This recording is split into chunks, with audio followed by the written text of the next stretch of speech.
cryptid, otherworldly.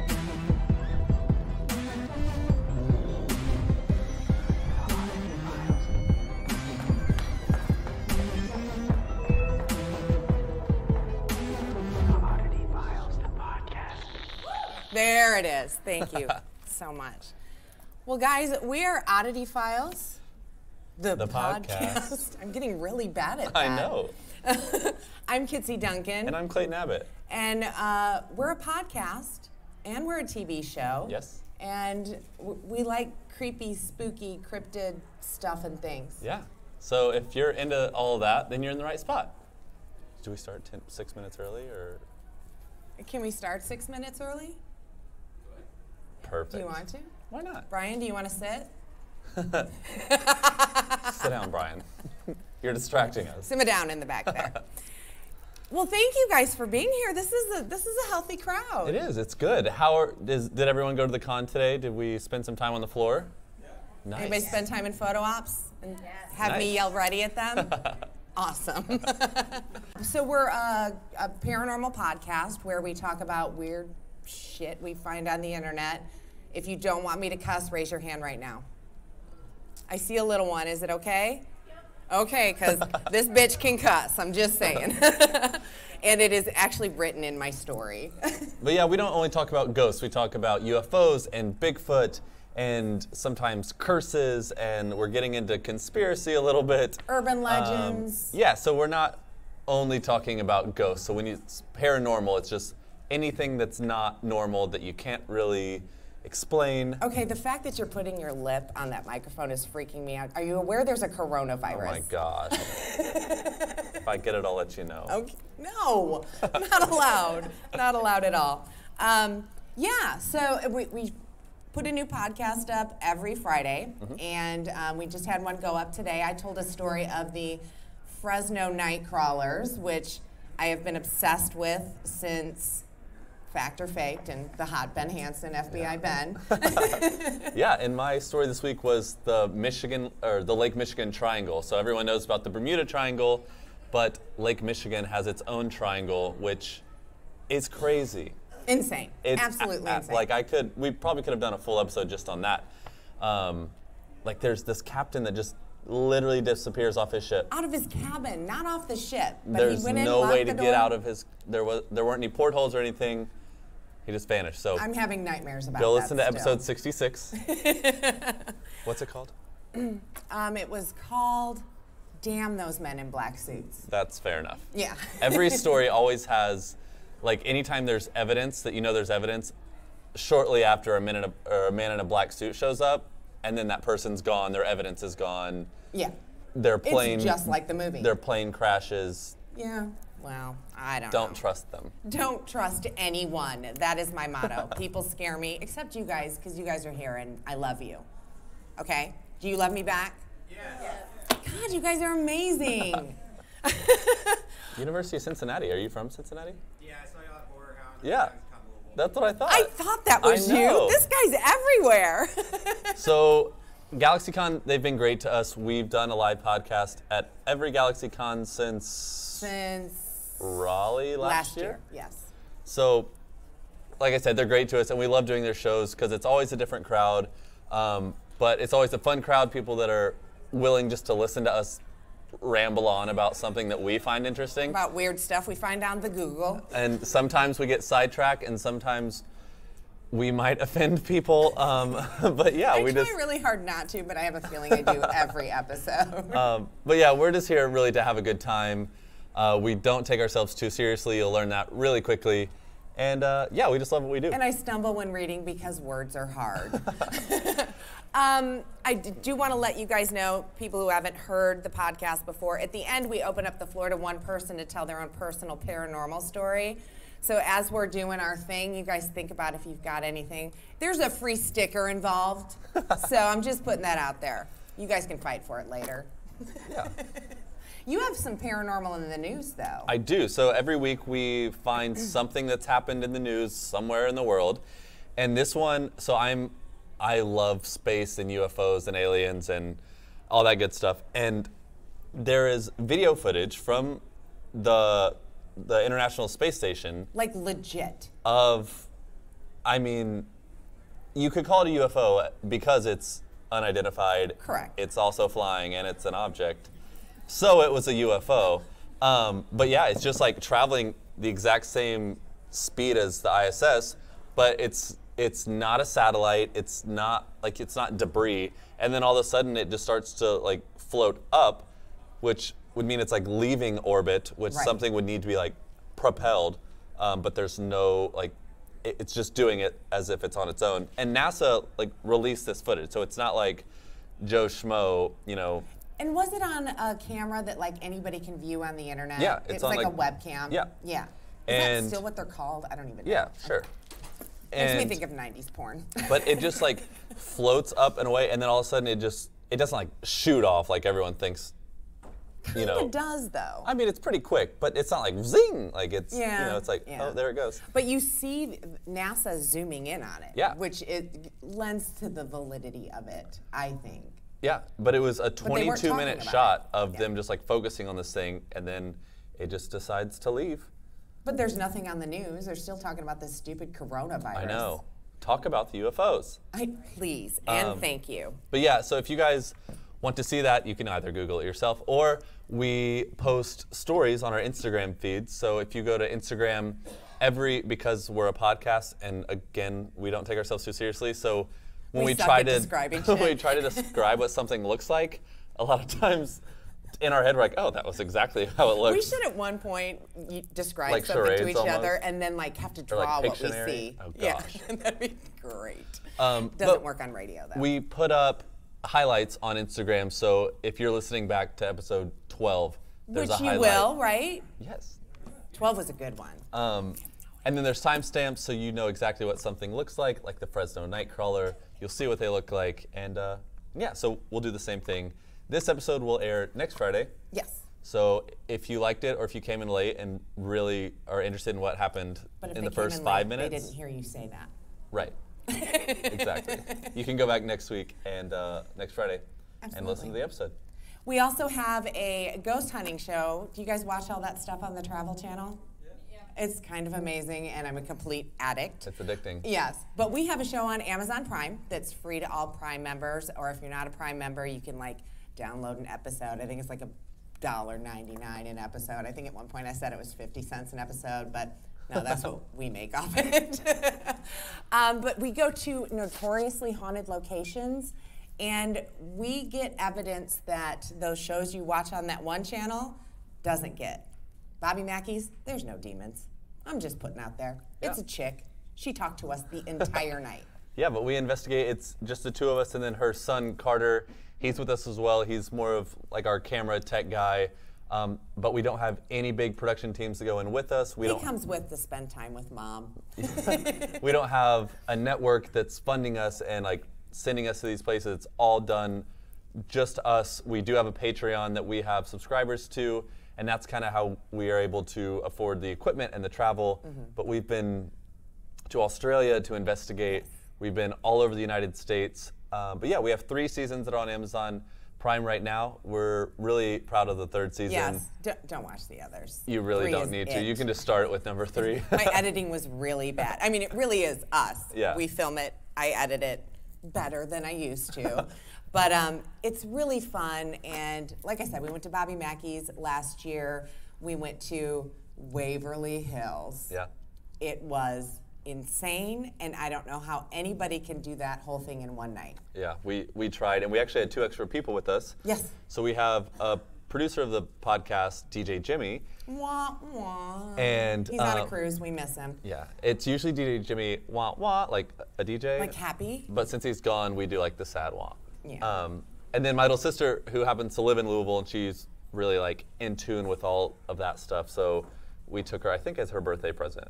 I think it was your birthday present to her. But yeah, it's great. You can find all those episodes on Amazon Prime. Yeah. And we're actually doing our first investigation of season 4 this coming week on here Monday. in Virginia. Yeah. We are so excited, and I'll tell you in a little bit where it's going to be. But Yes, it's amazing, and I can't wait to get back to it. Like I keep telling everybody, it's like, oh, I'm so excited you're filming for season 4. I'm like, I was ready to quit after season 3. Yeah.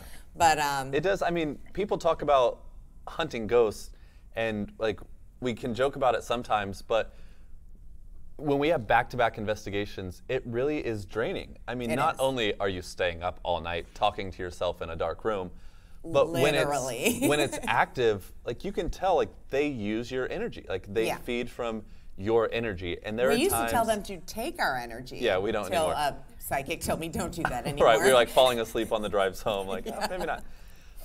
But yeah, it really is draining. So when we're filming 8 episodes in 2 months, 2 or 3 months, and doing our job on top of it, it's just absolutely draining. We call them like investigation hangovers. And it's legit because a thing. The next morning you just feel, you're like, why? Because we're not like doing much. Like we're literally sitting around. It's in just the dark. all night. So it's not like we're running sometimes. Well, and so you wake up and you're just like, oh my gosh. Yeah, it's I was the kind of kid who was terrified of this stuff when they were little. I knew it was there, so I'd hide under the blankets. I didn't even get into this until I was in my when my stepdad passed away, who was the most amazing man on the planet. Sorry. I just wanted to know he was okay. So I'm like, I started watching these ghost shows, and I'm like, oh, this isn't nearly as scary as I thought it was going to be. They're just yelling at ghosts all the time. I can do that. So, and I did make contact with my dad through a psychic medium friend of ours, and he is okay. So everything happens for a reason. Yeah. And then she drugged me into it. Totally. And then we drugged my son Carter into it. And because I started as a skeptic, a healthy skeptic. I had something happen to me when I was a kid that I'm not going to say that I saw ghosts. I just couldn't explain it. And so when she kind of approached me like, hey, do you want to do this? I was like, oh, sure. Like, why not?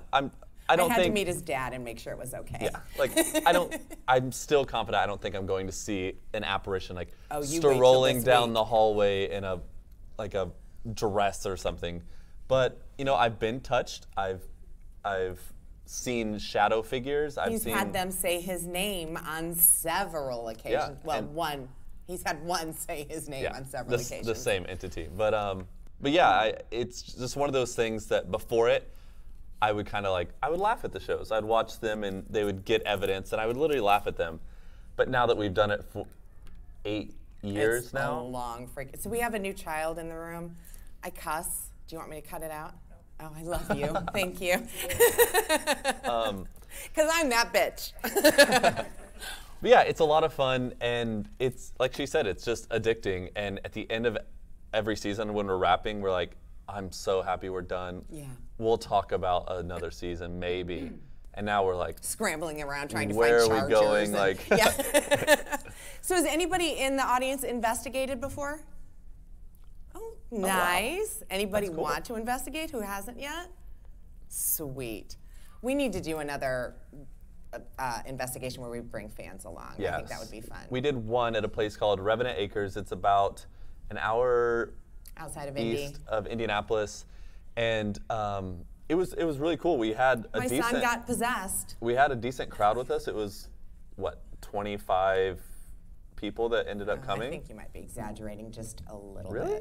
Yeah. I just remember at one point we had split up. Anyways, there were somewhere between 10 and 25 people. Yeah.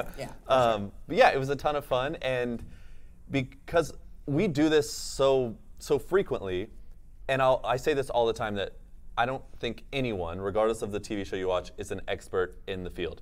If there were experts, there would be evidence, there would be pictures of people posing with ghosts. There are no experts. Of course, selfies with ghosts. Exactly. And so we're all out here essentially just, it's trial and error. We're saying, does this piece of equipment work? Not really. This one, it does. And there are times where equipment works for me and not Kitsie. The flashlight sessions always work for him. Yeah, and that goes the same for the different investigators. So that's another reason why I think so many shows are different, because you bring a different energy, you bring a different persona, and it's legit, the energy we bring. Being able to show the people on that public investigation like proof of that even them being there, because we had investigated that location before, and we had people there that were getting things to happen that we never had happen. No. Last time the ghost cursed me out, and this time he was, aside from possessing Carter, allegedly. It was either a ghost or Burger King. I think it was Burger King. I think it was Burger King. Has anybody listened to our podcast before? Oh, thank you. Thank you. You guys are awesome. So I guess we should probably do the podcast, do our thing podcast for all these people that don't know anything about us. Guys, I'm pretty excited to tell you about this new product I'm using. Soul Drops are sacred plant supplements that boost overall wellness by enhancing your mind, body, and spirit. See what I did there? Made with traditional healing plants, this special microdosing option empowers self-healing and performance optimization. Soul Drops allow you to power up physically, mentally, emotionally, and spiritually. Again, see what I did there? With only a few drops per day, Soul Drops can empower your self-healing and optimization. Now, I'm not kidding. I found Soul Drops on a social media ad, and guys, I'm shocked at the results. I'm not even kidding. I'm not making this up. I am shocked at the results. My moods have leveled out, and I'm sleeping better. So Soul Drops is brought to you by renowned shamanic healer and herbalist Vlada Talan. She uses an ancient process to offer all natural, legal, and safe microdosing. Her master plant formulas have transformed the lives of thousands of people, including me. So I figured out a way to get you guys Soul Drops at a 10% discount. Are you ready? Head on over to souldrops.net and type in Oddity Files, one word, in the discount code box. I got the Master Trinity set, and I tell you what, this stuff works. So head on over to souldrops.net and remember to type Oddity Files, again, one word, into the coupon code to get your 10% off. And you know what? You can just thank me later. I think you go first. Yeah, I do. So typically Kitsie has this thing where anytime we do a live podcast, whether we're in Seattle or East Coast, no matter, like, she always does a local story. And sometimes I'll find like local, or maybe like we did a horror show, so I did like all the cursed horror film sets for a story. But this one I came back and I'm doing a local story. He did clear it with me first. I did, because I was like, oh shit, here we go. Like, the one time I want to do it, we're going to pick the same one. And that's why I'm wearing this University of Richmond shirt. So actually our producer went to the University of Richmond, is from Richmond, and this is my first time here without DJ Jimmy. And that's why I was like, it's so weird. I'm not getting choked up. There's literally something in my throat. Coronavirus. Oh shit. So I don't know how much some of you might know this. I had no idea. So the very first time I came to Richmond, it was in the summer. DJ Jimmy's real name's James. We just call him DJ Jimmy because it's fun. James took me to Belle Isle. So it's this little island thing. Essentially, like, the James River runs through Richmond. Okay. And then there's downtown. So if you're downtown, you can see it, and vice versa. Okay. But people go for like picnics and just like to stand ankle deep in the rocks, and like, it's nice. It doesn't sound very fun. Oh, just wait. And so that was my only experience with it. So I was like, okay, I'm gonna do a Richmond story. And then I found out how this place started. What? And I was like, I would have gone in very differently had I known what I was going into. So Belle Isle seemed to be a great place to become a Confederate prison, according to local officials. It was abundant in wildlife, and it had good geography. The island was used as a training center. Why do you need wildlife for a prison? Because it's nice. Oh, okay. Nice views. Animal Kingdom. Prisoners of war, enjoy the birds. Yes. It was used as a training center and muster site at the beginning of the war. It was beyond the congestion of Richmond, and it was located near a fall line in the river where swift currents would discourage people from like trying to escape this island. Alcatraz. Alcatraz. Yeah. So a bridge that linked the island to mainland could easily be guarded and was connected to the nearby Richmond and Danville Railroad, where prisoners and supplies could easily just like, oh, here they are. The place used prisoners for, it was about a 6-acre enclosed piece. Okay. They built like a 3-foot high berm around the whole thing. Gotcha. And it just kind of served as like the dead zone. So like if anyone tried to cross it, like you They dead. die. The site was said to hold 3,000 prisoners. Okay, so remember that for later. So this was Sounds like a only lot. supposed to hold 3,000 prisoners. That was reached within 2 weeks of opening the prison. Oh shit. Yes. And the prisoners only got these thin canvas tents for protection. So, like, are these people? Richmond's considered the South, but like it still gets cold. Like, Yeah, it's and freaking cold Yeah. out there right now. They were assembled in essentially just like a maze on the grounds. So in mid-June, authorities began taking Union uncommissioned officers and privates from all of Richmond's prison buildings and just sent them to Belle Isle. They were just sending them.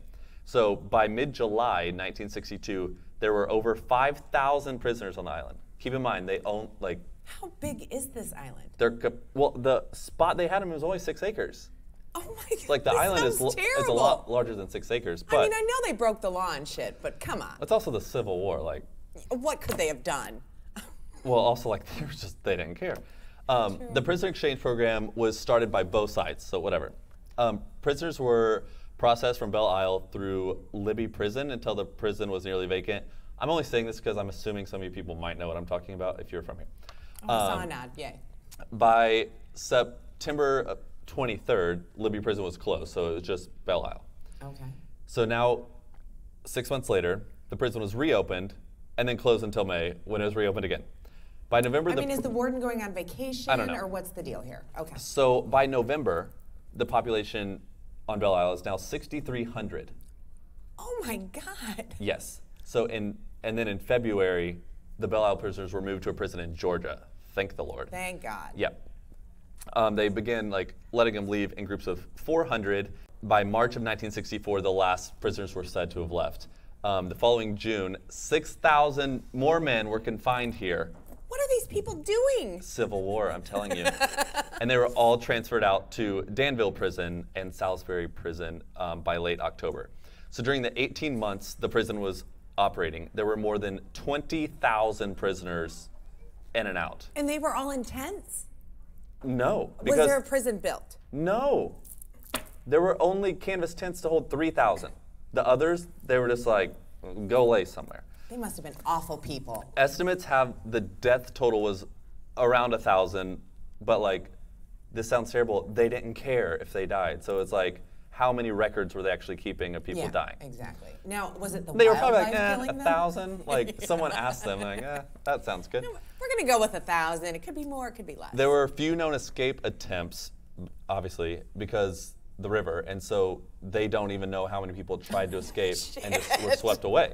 So that 1,000's a real loose number. When the prison was reopened in 1863, that 3-foot berm was increased to 5 feet. Oh, because that's going to stop people. Adding ditches on each side of it. So that it seems unnecessary.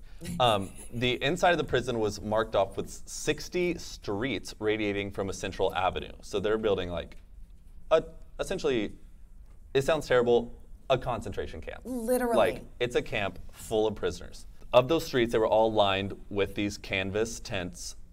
Each of the Can tents. you imagine the smell? No. So each of the tents held 14 to 15 men. Like, bleh. They didn't have like tents with rooms in it like they have nowadays. No. And so after the limit was reached, though, like I said, all the others were just left on their own. The guards Willy-nilly. who stayed outside, they were just literally laying everywhere. So the river was divided into sections for different uses. The upper segment was used for drinking water. The next was for bathing, and the last segment was for the latrine.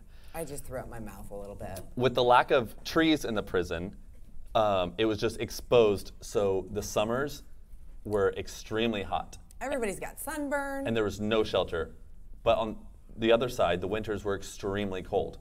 Were these prisoners of war or like, Yes. okay. So I was thinking they were selling pot. at first, the prisoners, First Commandant Captain Norris Montgomery, prisoners were allowed to bathe in the river, buy additional food from local settlers. Great. When he was replaced by Captain Henry Warts, no more privileges. Took him literally took everything away. And because they used to like pass their time, I mean like prisoners playing like cards and just like, you know, no more of that under Mr. Wirtz. Well, he's a dick. Accounts of living conditions vary. A U.S. treasurer during the Lincoln administration described the dreadful and horrifying conditions Union soldiers found at Belle Isle, and this is an actual quote, "In a semi-state of nudity, laboring under such diseases as chronic diarrhea, scurvy, frostbites, general debility caused by starvation, neglect, and exposure, many of them had partially lost their reason, forgetting even the date of their capture and everything connected with their history. Of course. They were filthy in the extreme, covered in vermin. Nearly all were extremely emaciated, so much so that they had to be cared for like infants." Oh my God. So I showed someone a picture of a soldier, like a Union soldier, and she literally said, if you didn't tell me what that was from, I would have just assumed it was from the Holocaust. Oh my God. Like, it's that bad. And I have a stupid question. Is this North or South? What? Virginia. It's considered It's South, like in the middle. Give me a break here. Oh, yeah, it's not like, yeah, we're not in Mississippi. Like, yeah. Other accounts claim that there were never enough tents, obviously, that prisoners slept outside on damp, boggy grounds, and on one occasion, several men just froze to death because, like, the ground's wet. You're by a river. Like, they're going to freeze. There's little doubt that as shortages of food and supplies almost paralyzed the Confederacy, the number of prisoners grew, and it is recorded that at one time, the most prisoners ever on Belle Isle was around 10,000. Oh my God. And there was only room for 3,000. And they're still saying only about 1,000 died. A committee sent to the island by the U.S. Sanitary Commission reported being told the men were fed mule meat and wormy, buggy soup. And some were so near starving, they would try to devour local dogs. I'm so glad I didn't eat dinner before I came. A Union doctor who treated exchange prisoners confined at Belle Isle wrote that, quote, every case wore upon it just of hunger and the expression of despair. Their frames were, in most cases, all that was left of them. Oh, and if you see these pictures, they literally are like skeletons. After the war, a prisoner recalled the Belle Isle as a nightmare of starvation, disease, and suffering from cold. So now, fast forward to today. Okay. When you go out there, you're like, this is nice. like no, I'm literally never where you going. take someone the first time. But with that, because nothing's paranormal yet, it's just been a history story. True. There are numerous accounts of like hearing men like cry for help and like moans and all that residual energy that was there. For some reason, most accounts come from runners.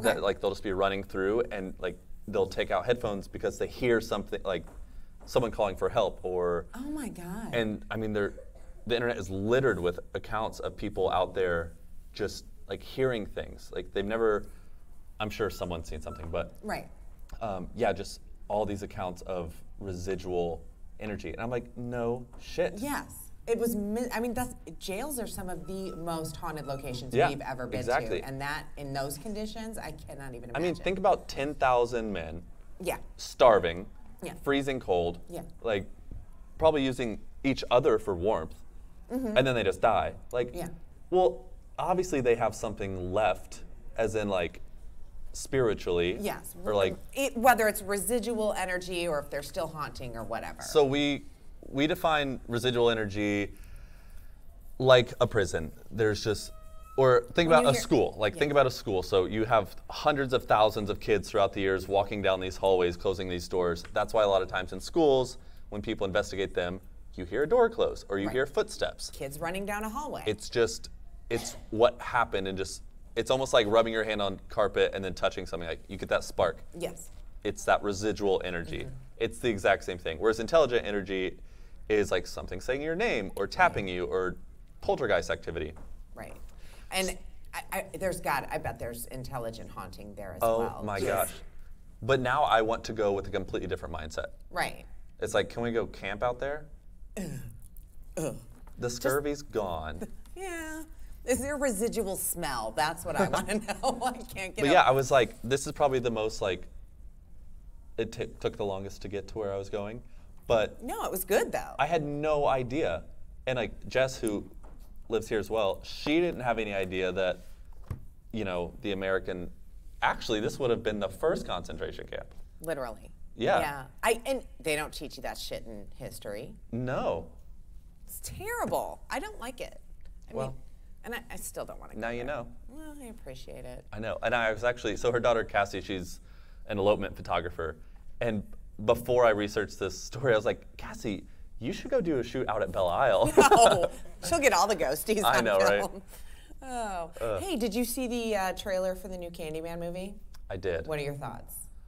It's interesting. Yeah. I really like Jordan Peele. Yes. So I'm optimistic. Yeah. But like, there's some things added already in the teaser that I'm like, Candy Factory? Cabrini Green isn't even a thing anymore. So I trust Jordan Peele. I do too. And Tony's in it, and what is her name? Madison? You got me. The blonde lady. She was my first girl crush. Yeah, so that's another thing we do. Georgia.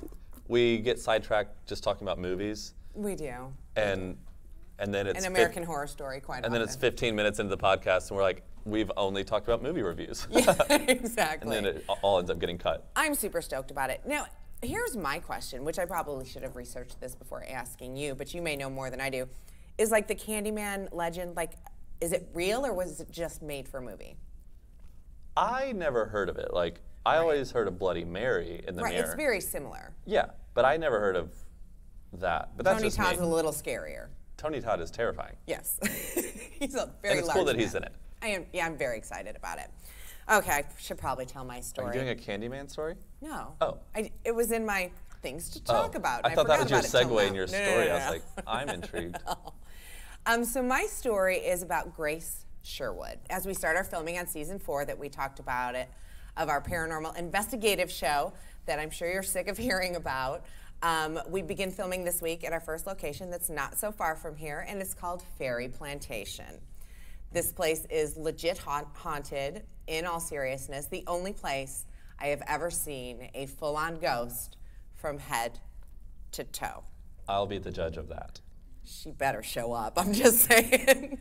It's where the phrase, if you didn't get it on film, it didn't happen, came from for our show. So we had just finished doing a little bit of filming in the parlor, and I rounded around the corner to go into, I think it's the library.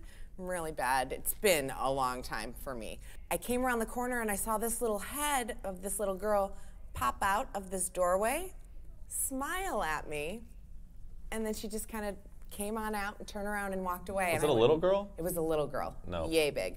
So I went running after her, which I try really hard not to do, but I'm like, wait, come talk to me. Where she headed, it was like a dead end in the house. So I told the ladies that were there with us, because a lot of times people have to kind of hang out there with us because I think we're gonna break things or something. I don't know.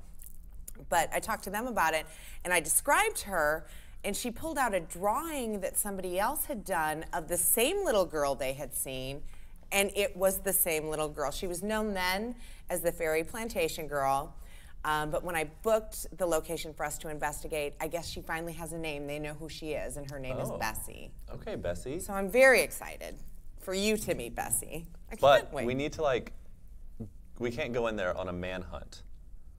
Oh, I know you're really gonna want to, but that's how it's not gonna happen. I know. If you're like, Bessie, get out here. No, I won't. She was sweet. She smiled at me. Okay, but Like, anyway. she was about to kill you next time you came. No. She was like, I'm gonna get you next time, play. bitch. And now I'm here, and I'm gonna be the one to die. I'm gonna be killed. It's like Clayton. Hereditary. Like, she's the one that's crazy, and it's the son that ends up dying. There you go. Ugh. Okay. Sorry if you haven't seen Hereditary. Spoilers. But what I'm going to tell you is a story of Grace Sherwood. She was the Witch of Pungo, which I think is still like a suburb of, I don't know. Anyway, the story's good. That doesn't really matter. She was sentenced to death by ducking, which I'll get into a little bit later, just feet from my beloved Fairy Plantation. And the story goes a little something like this. Grace was born in 1660 to John and Susan White in Pungo, Virginia. In April 1680, Grace White married a respected small farm landowner named James Sherwood. Grace's father gave James and Grace 50 acres of land as their wedding gift. You know, I wish people why did that doesn't more. That happen anymore? Right, like on a registry, he just like 12 acres. Someday. No, we're running out of land. Out, yeah. Yeah. And then upon his dying, left them the remaining 145 acres that he had. Yeah, goals, Dad, come on. Grace worked the land with John and her 3 sons, John, James, and Richard. Grace also grew her own herbs, which she used for medicinal purposes to heal both people and animals. I mean, as close as you can get to a doctor and a vet in those days. She was also a midwife, and when her husband James died in 1701, she never remarried. There are no paintings or drawings of Grace, but over the years she was described as tall, beautiful, and funny. Okay. I think I'm funny. And heaven forbid, she was known to wear trousers while doing her farm chores. Come on, people. So what I'm seeing is a good-looking, single, well-educated woman who's motivated and wants to help others, whose fashion sense actually makes sense. Are you with me? Cool. And as you can imagine, men found her attractive. I mean, this lady was the whole damn package, and cue the basic jealous bitches, AKA the Karens. Those of you listening who aren't familiar with the black spot on our history, which is the Salem witch trials, these qualities that today make women successful and who many aspire to be were considered witchcraft back in those days. I hate people. As you can imagine, sweet Grace's jealous hater bitch faces accused her of being a witch. Just saying. And that was huge back in the day. The colonists took the existence of witches and demonic forces as like real life. Right. More worried, nope. I mean, now we all know it was a way to throw amazing, unique people under the bus and fucking kill them, mostly because they had things that Karens didn't. I am not a hater. Yeah. Anyway, Virginia was a bit different in these times. They didn't often take allegations of witchcraft seriously. They were more worried about prosecuting offenses such as, wait for it, gossip, slander, and fornication, seeing them as threats to social stability, unlike the colonists up in Salem. Although few Virginia records survive from that area, 19 known witchcraft cases were brought in the colony during the 17th century, and all but one ended in acquittal, which I thought was really interesting. Yeah. I just assumed everybody hated witches back then. I thought so too. It's just Massachusetts, apparently. Whether it was her fascination with herbal remedies, her affection for animals, or her noted beauty, Grace Sherwood consistently found herself on the receiving end of neighbors' accusations in the rural farming community of Pungo in the early 1800s. Did I say 1800s? No, that was the 1600s. In early 1697, Richard Capps alleged that she had used a spell to cause the death of his bull. The court made no decision because they're like, are you kidding me right now? In 1698, Sherwood was accused by her neighbor John Grisburn of enchanting his pigs because, you know, and ruining his cotton crop. They just hated her. This poor, poor woman. No court action was followed by this accusation. In the same year, here's Karen, Elizabeth Barnes alleged that Sherwood had assumed the form of a black cat, enters Barnes's home, jumped over her bed, dove and whipped her. Oh my gosh. I mean, she's got a story, I'm just saying, and left via the keyhole. I mean, talk about an imagination. Again, the allegations were unresolved. Princess Anne County had obviously grown tired of Mrs. Sherwood as a general nuisance. I think they're just like, we just can't take these cases anymore. Sherwood sued Hill back and her husband for assault and battery on December 7th, 1705, and was awarded damages of 20 shillings. So I'm just saying, she's kind of amazing. So on January 3rd, 1706, the Hills accused Grace Sherwood of witchcraft. She failed to answer the charge in court On February 17th, 1706, the court ordered her to appear on a charge of having bewitched Elizabeth Hill, causing a miscarriage. So, I mean, this has just been going on for years. And just because she didn't show up, I mean, she should have shown up. Right, she had been there enough. Yeah, I'm just saying. Okay, in March of 1706, justices sought to impanel 2 juries, both made up of women. The first was ordered to search Sherwood's home for waxen or based figures that might indicate she was a witch. Okay. Like voodoo dolls? Well, yeah, like. Yeah. The second was ordered to look for demon-suckling teats. So apparently, if you're a witch, you feed demons that way. Appointed to look for markings on her body that might be brands of the devil. They discovered 2 marks, not like theirs or like those of any other woman. It's freaking birthmark, I'm just saying. The forewoman of this jury was the same Elizabeth Barnes who had previously accused Sherwood of witchcraft. Surprise! Now I'm seeing a trend here. Elizabeths back then were the Karens. Do you guys know what a Karen is? Okay, thank you. Because I'm not getting any laughs and it's killing me. Now they all laugh. Yeah, exactly. On May 2nd, 1706, the county justices noticed that while no particular act of maleficium, Go with it. Okay, had been alleged against Sherwood, there was great cause for suspicion. On July 5th, 1706, the justices ordered a trial by ducking to take place with Sherwood's consent. We're like, yeah, we're going to do this. Is that okay? But heavy rains caused a postponement until July 10th, as they feared the wet weather might harm her health. We're going to kill you, but we don't want the rain to make you sick. So that being said, let me tell you what ducking is. Trial by ducking was considered outdated, even at that time. Nevertheless, Grace agreed to the practice in a desperate attempt to clear her name. So they're like, we're going to give you the option, but if you don't take it, you're a witch. As water was considered pure, the thought was that it would reject evil and accept innocence. If she floats, she's guilty. If she drowns, she's innocent. They'd strip the accused naked, bind their thumbs to their big toes. I'm not even kidding. And just throw them in the water. That's hilarious. And wait and see what happens. There's pictures of this online. I can't put them on the stories because they're all naked women. Hashtag 1700 science, people. At about 10 a.m. on July 10th, 1706, Sherwood was taken down a dirt lane known as Witch Duck Road, there's your sign, to, yep, you guessed it, Ferry Plantation, near the mouth of Lynn Haven River. News had spread, and the event attracted people from all over the colony who began to shout, "Duck the witch, duck the witch, duck the witch." I need a shirt that says duck the witch. Anyway, or never mind. So if Sherwood floated, she'd be deemed guilty. If she did not, she'd be innocent. And I mean, tell me, if she's gonna sink, she's gonna drown. So Right. either way, she's fucked. Yeah. Okay. I don't understand people. Okay, so it was not intended for Sherwood to drown.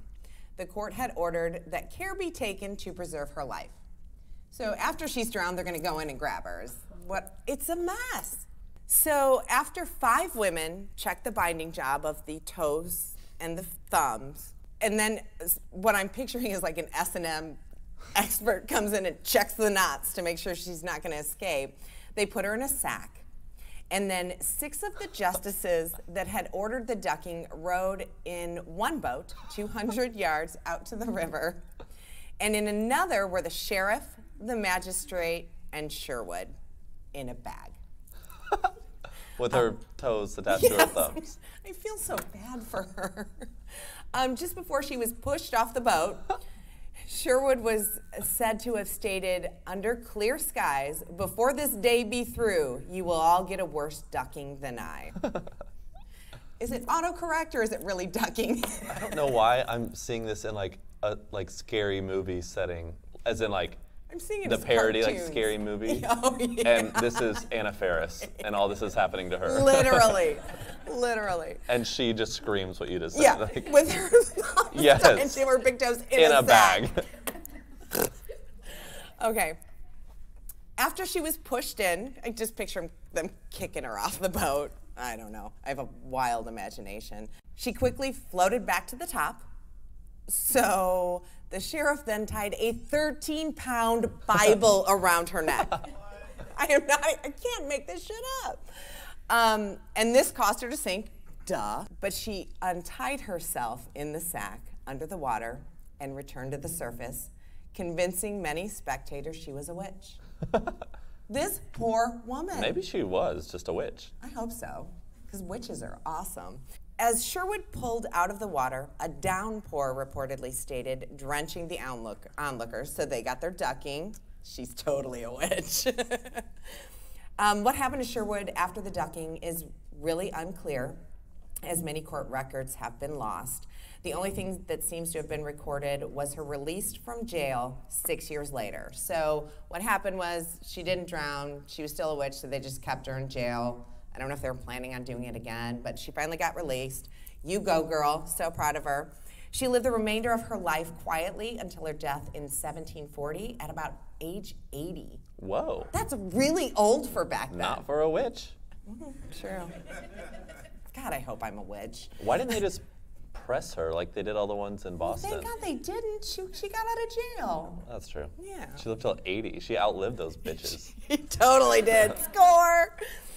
It was noted that she was still a widow. She left 5 shillings to each of her sons, James and Richard, and everything else to her eldest son, John. And I want to know what the other boys did that pissed her off. They probably called her a witch.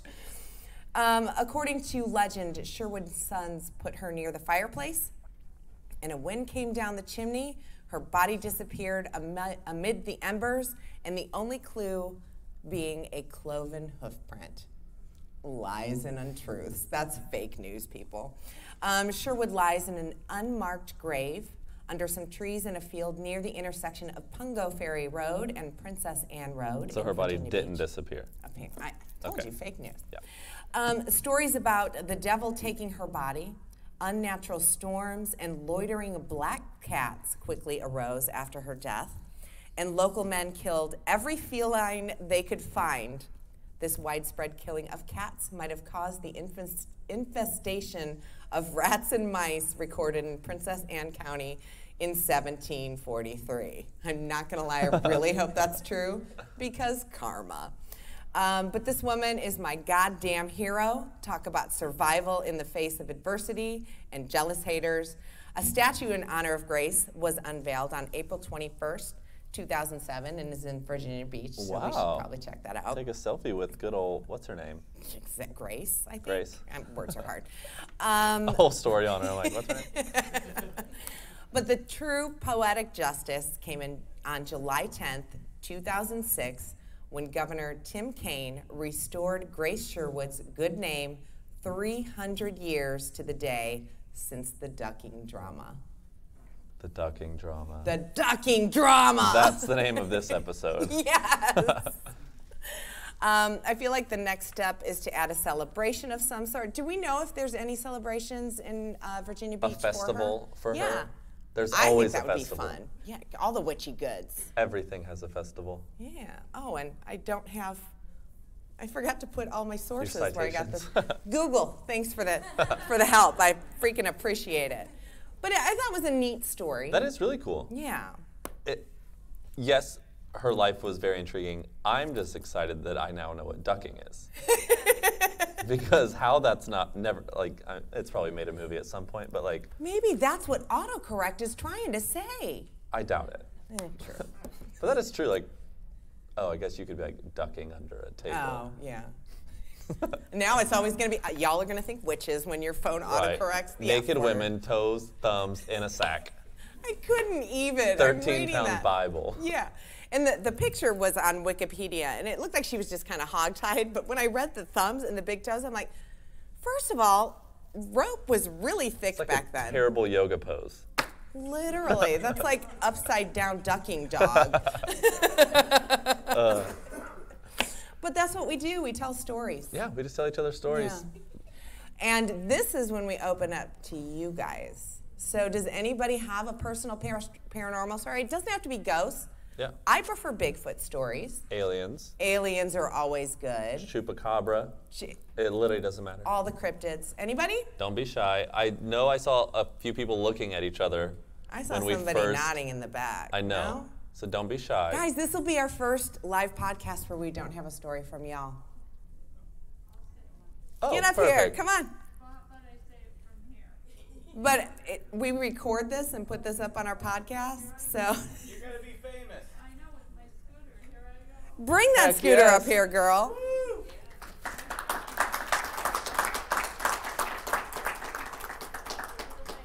Maybe because I'm so open to it, I think. Oh, it makes that- all the difference. That I see them.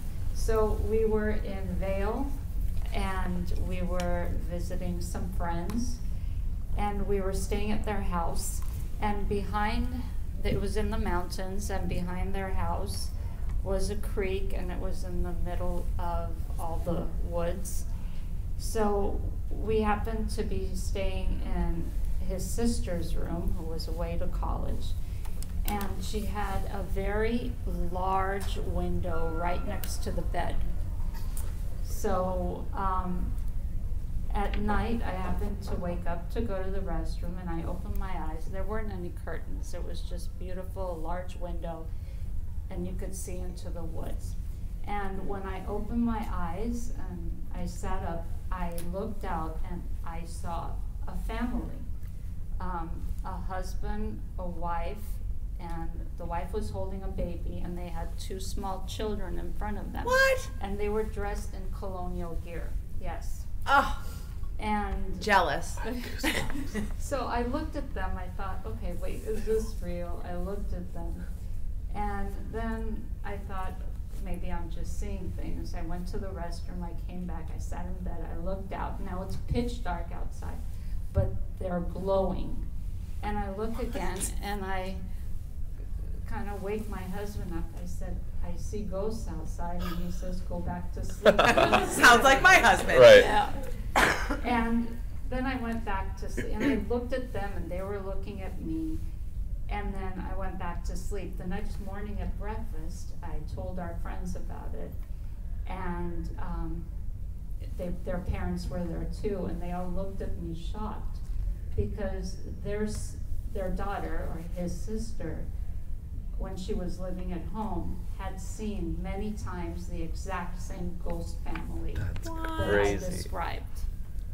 And so it's the truth, and they were there, and I thought maybe, back then, moving out to the west, maybe this family, something happened to them, and they just maybe never had peace or something, but Yeah. they were friendly, and they were staring at me, and That's a it was great legit. story. It was legit, because their sister saw the exact same ghost many times. It was a family. Oh, thank That's you. awesome. You get a sticker. Awesome. You guys, thank you so much for listening to us kind of drone on and Yeah. me forget my place. Talk about our TV show. Yeah, forget my place in my. I'm gonna be. You're okay. Oh, beep you do away. your thing, girl. Everybody's okay. But those of you that liked what we did, not too many people left. I'm kind of excited. So thank you all for Yeah. staying who did.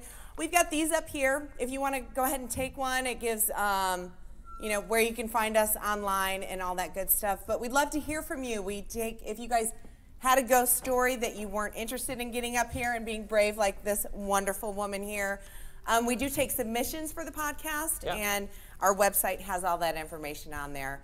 But you guys, thank you so much, and somebody come get a selfie with us so we feel kind of important. Thanks, guys. Bye. Oddity Files is an independent production. Intro music created by DJ Jimmy. Wah, wah. 2020 artwork created by me, Kitsie Duncan. The opinions expressed in this podcast are ours, and ours alone. Well, maybe yours too.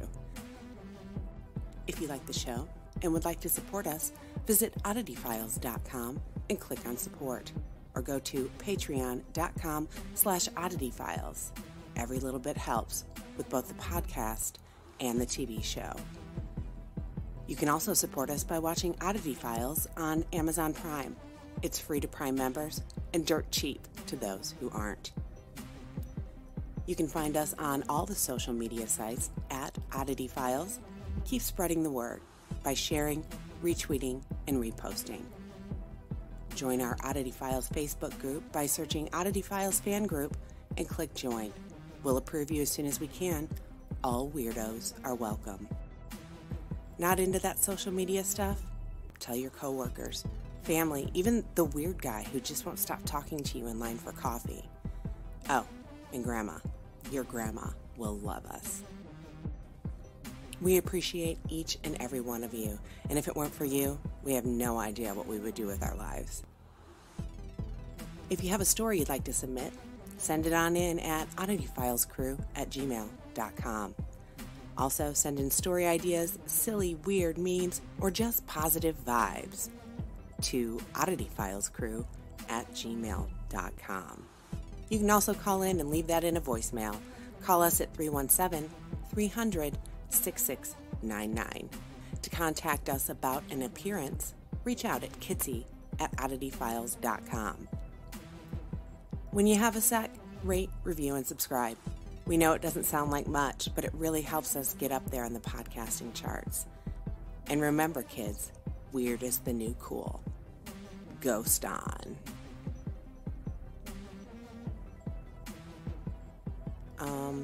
Why are you still here? Go on. Get out of here. Turn it off. It's done. Really. I swear. Go. Get. Serious. I'm out of here.